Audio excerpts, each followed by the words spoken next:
next challenge might come, right? Or from where? Or from where? In that movie clip we just watched from the old movie Chariots of Fire, we saw that Mr. Abramson was not expecting to be challenged in this qualifying race, and suddenly a challenger emerged, and the challenger actually said, I'm here to push you along. By giving you a challenge, it makes you move faster.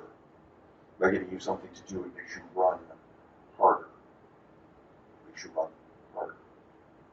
The story of the Ethiopian eunuch being baptized is one of my favorites. It actually is one of many, but that brings a tear to my eye every time I read it or see it portrayed, because it is so extraordinarily moving to see someone so eagerly and actively seeking knowledge and salvation, but also someone who has the knowledge to say, I'm not sure I understand this. I'm not sure I understand this. Help with this. Help with this. The details of this story are so cool. You know, the English major in me looks at the little tiny words that are chosen. For example, the angel tells Philip, there's the chariot, run to it. It. He didn't tell him who was in the chariot. All of the plan was not revealed. Philip, this is Philip the evangelist, not Philip the apostle. He ran on faith because the command had come from God. He didn't know who was waiting for him in that chariot. These were early days of Christianity, too. Things were dangerous for the first missionaries, the first evangelists, the first apostles. Philip did not know what was waiting in that chariot, but the angel said, go. Go. And then what does it say? He ran to the chariot. You see, a challenge had been presented to him, right? He was headed in a different direction, but he was told by the Spirit, by the angel, to take the Jerusalem to Gaza desert road, which to this day looks something like that. There are probably more modern highways that connect Jerusalem and Gaza, but this is basically what Philip was traveling on, what the Ethiopian official was traveling on. Kind of desolate, kind of dry, like that commenter just said in the first video we saw, that the Ethiopian had stopped to rest. This was an arduous journey. You know, this was not like driving from Baton Rouge to Lafayette. There's one artist's rendering of the baptism itself, which I find quite beautiful. It also shows them, I think, more appropriately as younger people. I get so tired of all the iconography that shows all the apostles and evangelists like they were 80 years old, as if they were running around the desert like that and chasing chariots. And do we have a system failure? There we go. We don't know exactly, of course, where Philip baptized the official. Some folks believe it was that pool, which has now, of course, been encased and modernized. But some people believe it was actually those waters right there where Philip converted the first known person from Central Africa to believe. So who was this guy? Who was this eunuch, this court official? In case your knowledge of African geography is weak, there's Ethiopia in the green. Of course, that's a modern map. I'm sure it had slightly different boundaries. But you can see how far that is from up here, from Jerusalem. You know, this was a long trek. And it said that the Ethiopian had come to Jerusalem. Why? To worship. To worship. He was a Jew. He was a convert to Judaism. He was high in the court of Queen Candace. Actually, the name Candace means queen. High in Candace's court over all of her treasury. That's how trusted he was. And also trusted that he could go on this jaunt to worship and would come back. Because she needed him. She trusted him. He was very valuable to her. He was a very important person with a very important job who was seeking God so deeply that he was willing to drive a chariot all that way. All that way. First to worship. To worship. And then to continue seeking more. More. Remember, they didn't have, he was reading the prophet Isaiah. They didn't have what we call the New Testament. The Gospels had not been written. Paul's letters had not been written. The printing press had not been invented. Okay, what he had to go on was what we call the Old Testament, the Hebrew Bible. That's what he was learning from. He had been in Jerusalem to worship, which tells us that he was a convert to Judaism. Now, here's where folks like to split hairs on this. The word eunuch typically refers to a man who has been castrated. In the case of royal courts, it was generally done voluntarily because it was a symbolic commitment to the monarch. You know, my life will be focused on you, not on a spouse, not on children. This will be my job. It also can have the effect of reducing the libido, which meant that the king could more readily trust a eunuch with the queen and the other members of the court. But the term also had other meanings. It's a little bit hazy from ancient translations, but the term eunuch is also believed to have referred to people who were non-binary, perhaps homosexual, transgender, of indeterminate gender identity with that term. And I actually read one commentator in preparation for today who said that he believes that the Ethiopian eunuch was the first gay person converted to Christianity. Maybe so. Here's the evidence that might support that. None of this is terribly relevant to the message from God. But here's the evidence that might support that.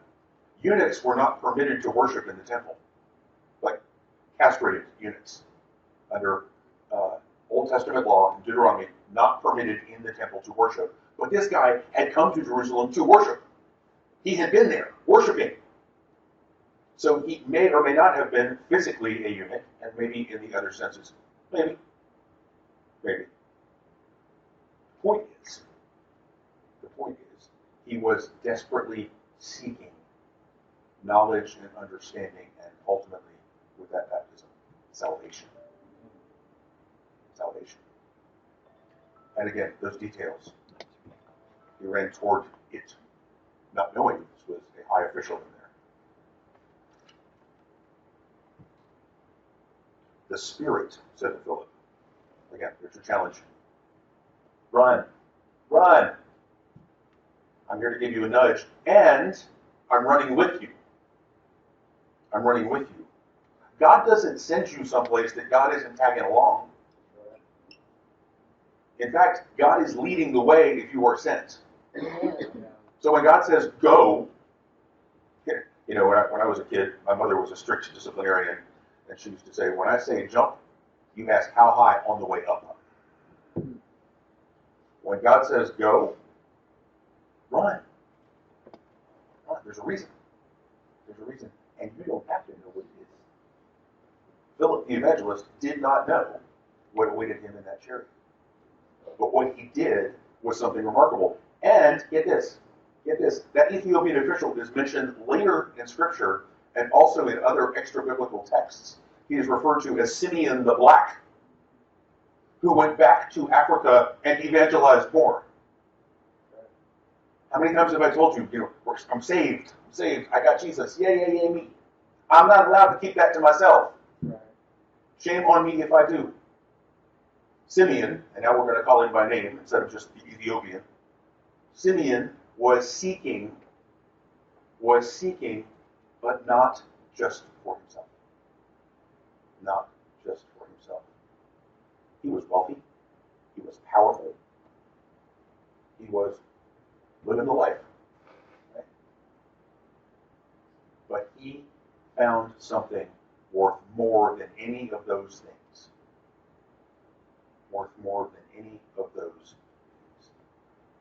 And he was compelled to share. Church, I think to myself about times when the Spirit has said, go. And I said, no, not today, Lord. Pretty please, not today. Or when God first called me back to church 23 years ago, after I'd been gone for quite a while, and I said, don't make me do that. Those people are not nice. I used to subscribe to the saying I saw on a button once that said, Dear Jesus, please protect me from your followers. I did not know why God sent me back to church or why God sent me to a specific church. But you know what? I went. Reluctantly, I didn't run, just to be clear. I didn't run. But I went. I never stopped. I never stopped. There were things waiting for me there that God had preordained to get other things done. To get other things done. I'd been there about a month at that church, and I found that it was rife with conflict. There was a whole lot of internal conflict and politicking going on among different factions of the congregation. It was very dysfunctional. And I made an appointment with the pastor. And I went to see him, and I said, Tom, God called me to this church, but I don't know why. And he said, well, I do. I need you here. I need you to help me navigate this mess. I need you to help me bring people back together. I see those blessings and gifts in you. I know why God sent me there. Silly me, I thought God sent me there for me. Nope. Nope. Philip wasn't sent to the chariot so that he could make a new important friend. He wasn't sent to the chariot to get a big contribution to continue his evangelism, which went far and wide, by the way. Philip is known to have been fluent in Greek and may well have been of Greek heritage. And he was considered one of the first evangelists to take Christianity into that area. Lots of amazing things happened in those days, in those times, in those early days of our faith. Guess what? Lots of amazing things are still happening. Amen. Lots of amazing things are still happening. I don't know where you're being told to run. I don't know. If you're paying attention, you do. Jesus said, abide in me and I will abide in you. Without me, you can do nothing. Philip didn't take it on himself to chase the chariot. The Spirit, the angel said, go. Catch up to that chariot. I'll tell you why later. I'll tell you why later. One of my favorite television preachers, that's a short list, Dr. Frederick Price, I heard him say years ago in a sermon, God doesn't tell you the end game. God gives you one step at a time.